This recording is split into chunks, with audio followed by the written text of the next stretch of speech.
Praise the lord. ఈరోజు మనం ఎస్తేరు కోసం కొన్ని మాటలు నేర్చుకుందాం.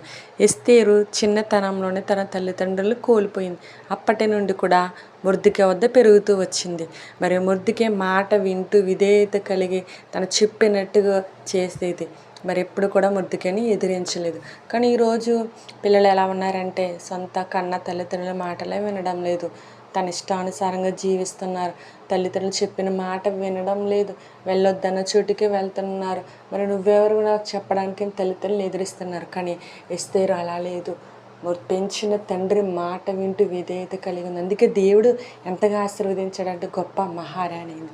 మరి గొప్ప మహారాణి మంచి పొజిషన్లో ఉన్నప్పటికీ కూడా తన పెంచిన తండ్రిని మర్చిపోలేదు.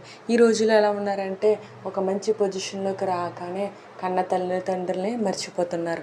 మొర్దెకైని ఎప్పటికీ కూడా మర్చిపోలేదు. మొర్దెకైకి మరి ఒక పెద్ద ఆపద వచ్చింది. ఆ ఆపద నుండి తనని తప్పించి